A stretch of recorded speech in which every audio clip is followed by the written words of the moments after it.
Assalamualaikum warahmatullahi wabarakatuh. Saya Mas Liani Syafiza binti Muhammad Siddiq. Kumpulan kami akan membentangkan hak cipta harta intelek. Baiklah, saya akan membentangkan iaitu berkenaan pengenalan dan juga atah-atah harta intelek. Bagi pengenalan, hak cipta harta intelek ini merujuk kepada perlindungan undang-undang yang diberikan kepada pemilik hasil karya intelektual, iaitu ia memastikan pencipta atau pemilik karya mempunyai hak eksklusif atau hak tersendiri ke atas penggunaan dan pengedaran karya mereka dalam tempoh tertentu. Baiklah, terdapat 6 harta intelek iaitu Akta Hak Cipta 1987 atau dikenali sebagai Akta 332, Akta Paten 1983 atau dikenali sebagai Akta 291, Akta Cad Dagangan 2019 atau dikenali sebagai Akta 815. Seterusnya, Akta Reka Bentuk Perindustrian 1996 iaitu Akta 552, Akta Petunjuk Geografi 2000 iaitu Akta 602 dan yang terakhir Akta Rahsia Dagangan 2012, Akta 778. Bagi akta yang pertama iaitu Akta Hak Cipta 1987 atau dikenali sebagai Akta 332. Tujuan bagi akta ini adalah untuk melindungi hak cipta bagi karya seperti buku, muzik, filem, perisian komputer dan juga siaran penyiaran. Ciri utama bagi akta ini adalah hak cipta diberikan secara automatik apabila sesuatu karya dihasilkan dalam bentuk nyata. Seterusnya, pemilik hak cipta mempunyai hak eksklusif untuk mengawal penghasilan semula, penerbitan, penyiaran dan juga pengedaran karya. Hak cipta kebiasaannya bertahan seumur hidup pencipta iaitu 50 tahun selepas kematiannya. Akta ini juga mengandungi peruntukan mengenai penggunaan wajar iaitu dikenali sebagai fair use untuk tujuan pendidikan, kritikan, ulasan atau penyelidikan. Pelanggaran hak cipta. Sesiapa yang melanggar hak cipta ini akan dikenakan menyalin. Sesiapa yang melanggar pelanggaran hak cipta ini contohnya menyalin atau mengedar karya tanpa izin boleh dikenakan denda sehingga RM250,000 atau penjara maksimum 5 tahun atau kedua-duanya. Seterusnya, Akta Paten 1983 atau dikenali sebagai Akta 291. Tujuan akta ini adalah untuk melindungi ciptaan atau inovasi teknikal yang baharu dan mempunyai aplikasi industri. Ciri utama akta ini, paten diberikan untuk tempoh 20 tahun dari tarikh permohonan. Inovasi yang boleh dipatenkan mestilah baru, mempunyai langkah inventif dan boleh digunakan dalam industri. Pemilik paten juga mempunyai hak eksklusif untuk mengeluarkan atau menggunakan atau menjual ciptaan tersebut. Sesiapa yang melanggar Akta Paten 1983, contohnya, jika seseorang menggunakan ciptaan yang dipatenkan tanpa kebenaran, pemilik paten boleh mengambil tindakan mahkamah untuk menuntut papasan. Seterusnya, Akta Cad Dagangan 2019 iaitu Akta 815. Tujuan akta ini adalah untuk melindungi tanda, logo, jenama atau simbol yang digunakan dalam perdagangan. Ciri utama akta ini adalah seperti cap dagangan yang didaftarkan mempunyai perlindungan selama 10 tahun dan boleh diperbaharui. Pemilik cap dagangan juga mempunyai hak eksklusif untuk menggunakan tanda tersebut dalam perniagaan. Akta ini juga memperkenalkan perlindungan terhadap cap dagangan terkenal iaitu dikenali sebagai well-known trademark. Pelanggaran cap dagangan, jika seseorang menggunakan tanda yang menyerupai cap dagangan berdaftar tanpa kebenaran, mereka boleh dikenakan denda sehingga 1 juta atau penjara selama 5 tahun. Baiklah, seterusnya Akta Reka Bentuk Perindustrian 1986. Akta 552 atau dikenali sebagai Akta 552. Baiklah, bagi akta ini, tujuan utamanya adalah untuk melindungi reka bentuk luaran atau bentuk estetik sesuatu produk. Jika ciri utama akta ini adalah untuk reka bentuk perindustrian boleh didaftarkan jika ia baru dan mempunyai nilai estetika. Perlindungan diberikan selama 5 tahun dan boleh diperbaharui sehingga 25 tahun. Pelanggaran. Jika berlaku pelanggaran, pemilik reka bentuk boleh mengambil tindakan undang-undang terhadap sesiapa sahaja yang menggunakan reka bentuk tersebut tanpa kebenaran. Baiklah, seterusnya Akta Petunjuk Geografi. Tujuan Akta Petunjuk Geografi 2000 atau akta dikenali sebagai Akta 602, tujuannya adalah melindungi produk yang mempunyai ciri khas berdasarkan lokasi asalnya, lokasi asal geografinya. Contohnya macam Musangking, durian Malaysia, Tenung Pahang, Diraja dan juga Sarawak Pepper. Sarawak Pepper. Ciri utama akta ini adalah untuk petunjuk geografi iaitu dikenali sebagai CI, boleh didaftarkan untuk produk pertanian, makanan dan hasil industri tertentu. Perlindungan diberikan selama 10 tahun dan boleh diperbaharui. Yang terakhir, Akta Rahsia Dagangan 2012 iaitu Akta 778. Bagi akta ini, tujuan utamanya adalah untuk melindungi maklumat sulit syarikat seperti formula, strategi, pemasaran dan proses pembuatan. Ciri utama akta ini adalah untuk maklumat rahsia dengan dilindungi selagi ia kekal rahsia dan memberikan kelebihan kepada syarikat. Syarikat boleh menggunakan perjanjian sulit iaitu Non-Disclosure Agreement (NDA) untuk melindungi maklumat mereka. Pelanggaran rahsia dagangan jika seorang membocorkan rahsia perniagaan tanpa izin, tindakan undang-undang boleh diambil termasuk menuntut ganti rugi. Baiklah, itu sahaja bagi akta-akta harta intelek. Seterusnya saya akan meneruskan pembincangan ini dengan rakan saya seterusnya. Terima kasih. Baiklah, saya Nur Hazika binti Zulkifli akan meneruskan pembentangan iaitu jenis-jenis hak cipta dalam harta intelek. Yang pertama ialah hak cipta copyright. Copyright ni dia adalah untuk melindungi karya seni, sastra, muzik, filem, perisian komputer dan sebagainya. Untuk copyright ni, dia tidak memerlukan pendaftaran secara formal kerana hak cipta wujud secara automatik apabila sesuatu karya tu dihasilkan dalam bentuk fizikal atau digital. Yang kedua adalah patent. Patent ni dia adalah untuk melindungi ciptaan teknikal ataupun inovasi seperti alat, mesin, proses baru yang mempunyai kegunaan industri lah. Dan pemilik patent ni dia mempunyai hak eksklusif untuk mengeluarkan ataupun menggunakan ataupun untuk menjual ciptaan tersebut dalam tempoh tertentu. Biasanya dalam 20 tahun lah. Okey, yang ketiga hak cap dagangan. Cap dagangan. Yang ketiga cap dagangan iaitu trademark. Trademark ni dia untuk melindungi tanda, logo, nama ataupun simbol yang mewakili sesuatu produk ataupun perniagaan. Dan juga cap dagangan ni yang berdaftar, dia akan memberikan hak eksklusif kepada pemilik untuk menggunakannya dalam perdagangan. Dan yang keempat iaitu reka bentuk perindustrian. Reka bentuk perindustrian ni dia berfungsi untuk melindungi reka bentuk visual ataupun estetika produk yang baharu dan unik. Dia akan memberikan hak eksklusif lah kepada pemilik untuk mengawal pengeluaran dan penjualan reka bentuk tersebut. Yang terakhir adalah rahsia dagangan iaitu trade secret. Trade secret ni dia merangkumi maklumat sulit perniagaan seperti formula, strategi pemasaran ataupun proses pembuatan yang memberi kelebihan daya saing kepada sesebuah syarikat. Contohnya formula skincare ataupun barangan-barangan kosmetik. Untuk jenis ini dia dilindungi melalui perjanjian sulit ataupun kontrak. Itu sahaja jenis-jenis copyright. Okey. Baiklah, seterusnya kepentingan hak cipta harta intelek. Yang pertama, dia akan menggalakkan inovasi dan kreativiti.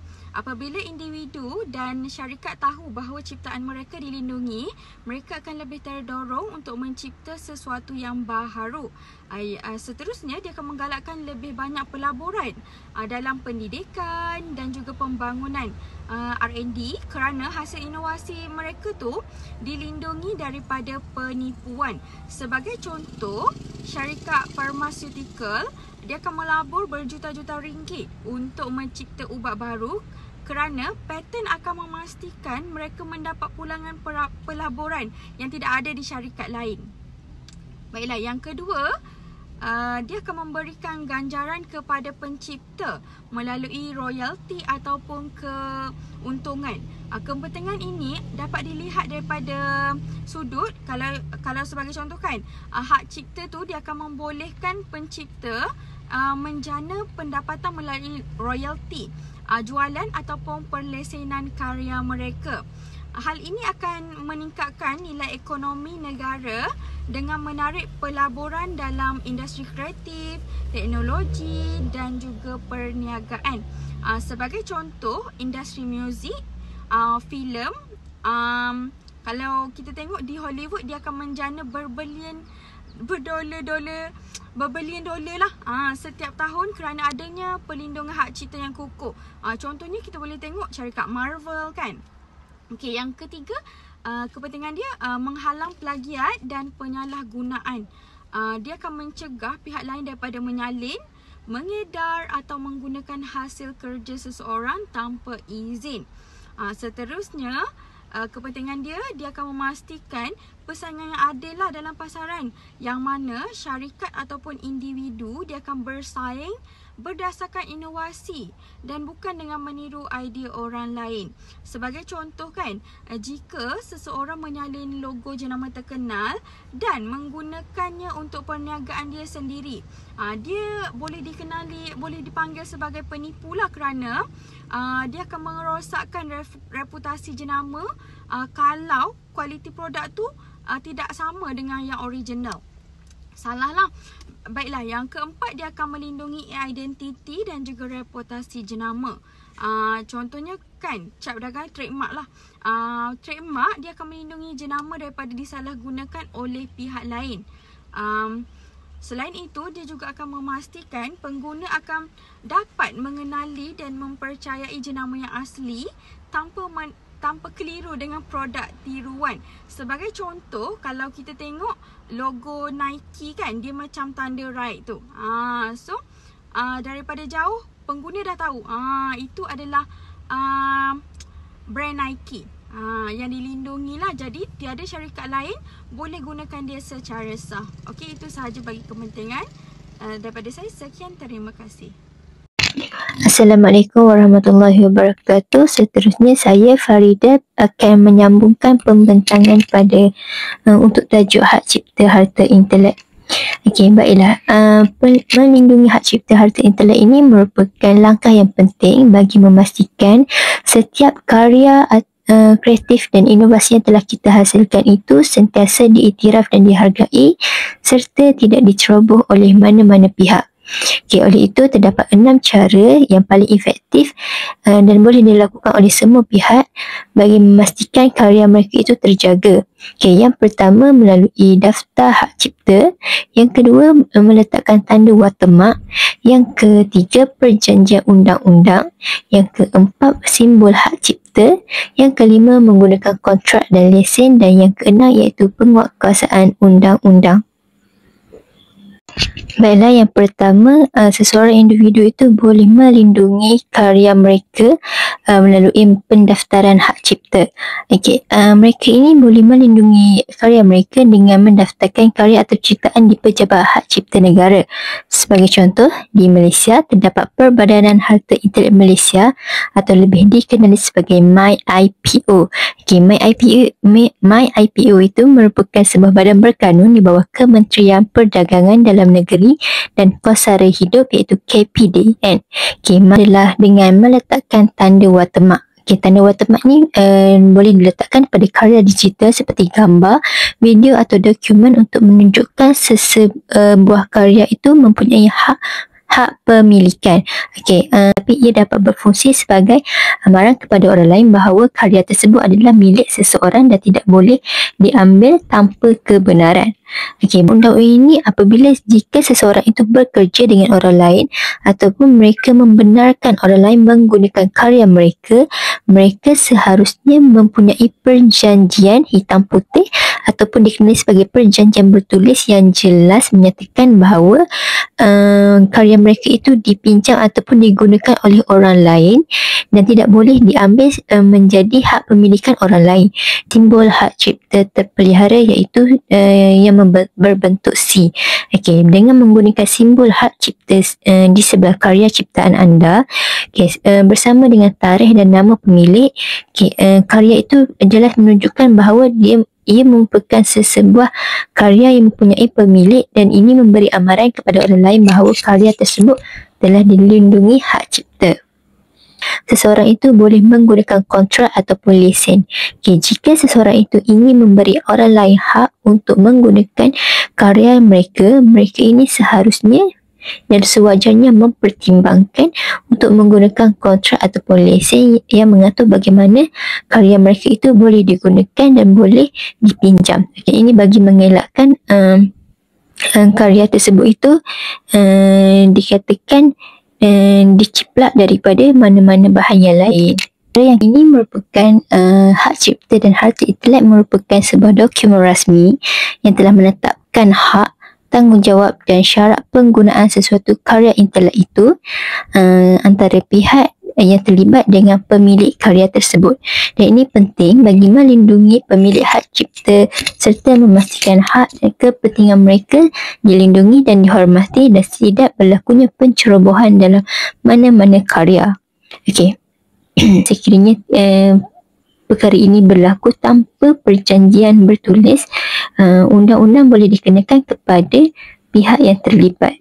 Yang seterusnya merupakan perjanjian pelesenan, iaitu dengan memberikan kebenaran kepada pihak lain untuk menggunakan karya hak cipta dalam tempoh dan syarat tertentu sekiranya pihak yang terlibat telah melanggar syarat perjanjian tersebut seperti melebihi tempoh dan syarat, maka penguatkuasaan undang-undang boleh diambilkan tindakan kepada pihak tersebut.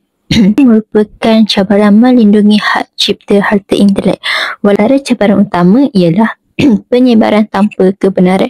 Penyebaran tanpa kebenaran ini merupakan satu kemajuan teknologi yang telah memudahkan cetak rompak berlaku dalam masyarakat Malaysia pada hari ini, dan penyebaran dan berlakunya penyebaran karya tanpa kebenaran oleh pemilik itu sendiri. Cara yang kedua merupakan cabaran kesukaran penguatkuasaan undang-undang.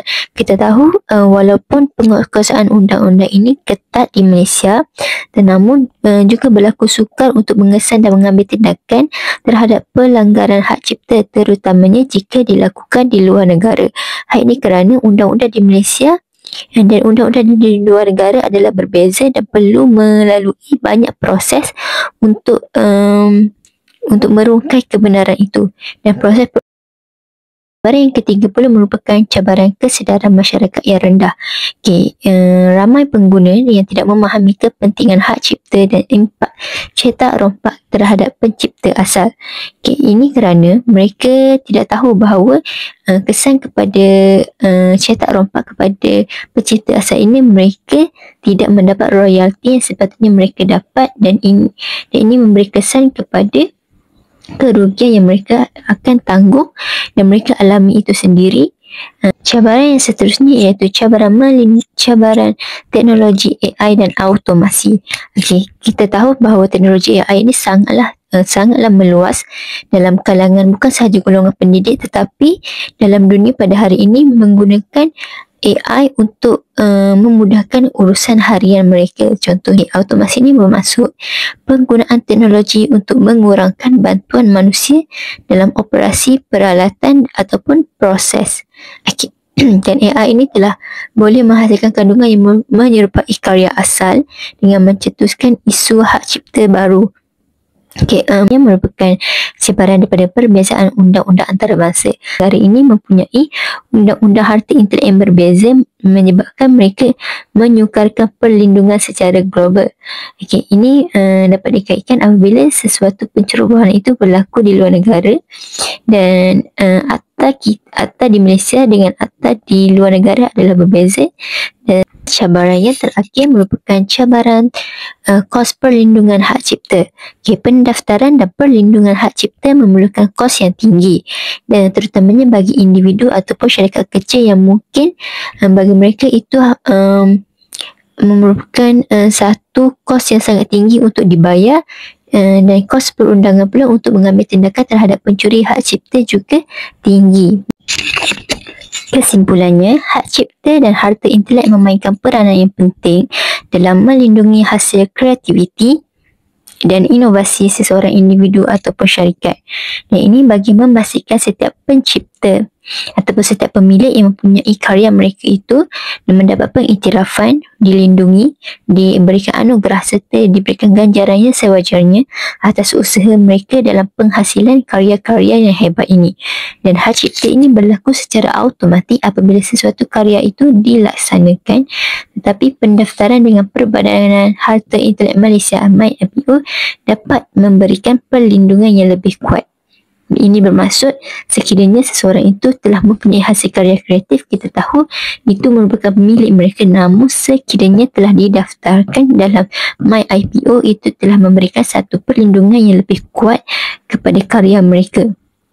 Dan selain itu, perjanjian undang-undang seperti perjanjian pelesenan, pemindahan hak dan kerahsiaan dapat membantu mengawal penggunaan dan pengkomersialan sesuatu harta intelek.